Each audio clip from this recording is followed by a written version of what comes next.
एक बार दैत्य लोग ब्रह्मा जी के पास गए और ब्रह्मा जी से कहा, गुरु जी एक बात बताइए पितामह, हम देवता और दैत्य एक ही पिता की संतान है, माताएं ही तो अलग अलग है, पिता तो एक ही है, लेकिन क्या कारण है कि देवताओं का आदर होता है, उनकी पूजा होती है, और हमारा कोई मूवी नहीं देखना पसंद करता, हमसे लोग डरते हैं, हमारा आदर नहीं होता? ऐसी क्या बात? एक ही पिता की दो संतान, किसी का आदर किसी का निरादर, ये क्या बात है? इसका कारण क्या है, हमें बताएं। तो ब्रह्मा जी ने कहा कि देखो, कहने से ये बात समझ में नहीं आएगी तुम्हारी, तुम एक काम करो, कल मेरे यहां तुम्हारा निमंत्रण है भोजन का, तुम हमारे यहाँ भोजन करने आओ, और हम देवताओं को भी बुलाएंगे, दोनों ही आओ, देवता भी भोजन करने के लिए हम बुला लेंगे, देवताओं को भी, और तुम भी आओ, और तुम दोनों का भोजन ही सिद्ध कर देगा कि आदरणीयता क्यों होती है और अनादर क्यों होता है। ठीक है, दोनों आ गए, देवता भी आ गए, दैत्य भी आ गए हैं पितामह, बैठ जाओ। एक पंक्ति में देवता बैठे, एक में दैत्य बैठे।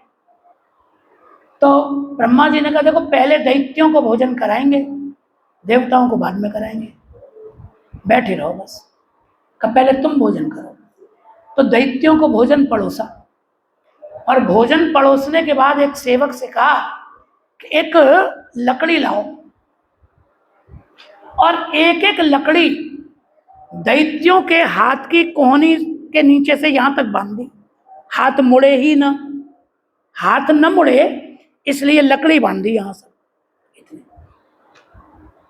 और कहा कि देखो अब तुम सब भोजन करो,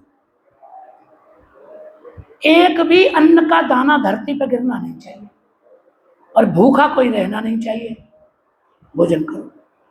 अब लकड़ी से ऐसे हाथ बंधाओ, हाथ मुड़े ही ना मुंह की ओर, भोजन हो सकता है?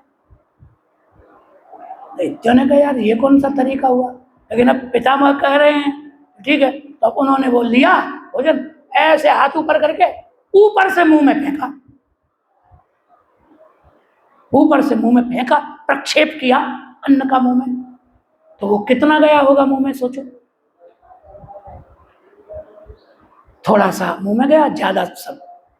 ब्रह्मा जी ने कहा, ये क्या मूर्खता है, हमने तो तुमसे कहा था ऐसा नहीं होना चाहिए, एक भी दाना नहीं गिरना चाहिए, सबका पेट भर। दैत्य बोले, ये कौन सी बात हुई पितामह, आपकी तो बात ही गलत है, आप तो पक्षपाती हैं।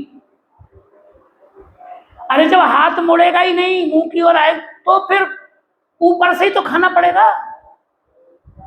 नहीं नहीं, हमारी गलती नहीं, आपकी गलती है। ऐसे कोई भोजन कराया जाता है?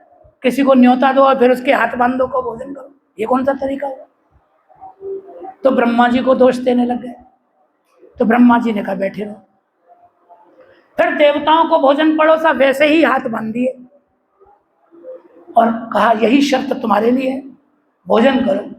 तो देवता समझ गए, बोले हाथ अपनी ओर नहीं मुड़ सकता, हाथ पे लकड़ी बांधी है, अपनी ओर तो मुड़ेगा नहीं, लेकिन सामने की ओर जा सकता है।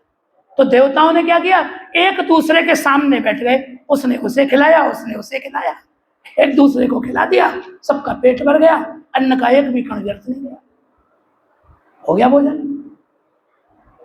दैत्य भी सोचने लगे, बोले यार ये तो बढ़िया योजना निकली, हमको ये बात नहीं सूझी। तो ब्रह्मा जी ने कहा कि देखो, तुम लोग इतने स्वार्थी हो कि तुम अपने ही बारे में सोचते हो, तुम दूसरे के बारे में कभी नहीं सोचते।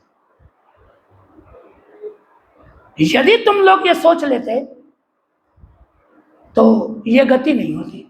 फिर देवताओं से कहा कि तुमने ऐसा कैसे सोचा? तो देवताओं ने कहा, पितामह हमने सोचा कि कोई रहस्य है आपकी बात में, तो ये हाथ हमारे मुंह की ओर नहीं मुड़ेगा, इसका मतलब ये भोजन मेरे काम नहीं आएगा। भाई मेरे तो हाथ मुड़ नहीं सकता, तो मेरे काम तो नहीं आएगा। तो मेरे काम यदि नहीं आएगा तो किसी और के काम आ जाए। तो विधाता ने ये अन्न हमारे भोजन को नहीं बनाया, किसी दूसरे को, तो व्यर्थ चला जाएगा, हम तो खा, तो हमने दूसरे को खिला दिया। ऐसे ही सबने सोचा तो एक ने दूसरे को खिला दिया, हो गया भोजन। सब एक ही तो हैं। अरे मैंने न खाया, मेरे भाई ने खा लिया, क्या हो गया, क्या फर्क पड़ा, कोई भी खा ले। जब हम नहीं खा सकते तो जिसको भूख है दूसरा खा ले, वो भी तो अपना ही भाई है। सर्वम खल्विदम ब्रह्म, पराया कौन है। तो ब्रह्मा जी ने कहा कि ये बात दैत्यों को नहीं सूझी, इसलिए द्वैत भाव वही दैत्य।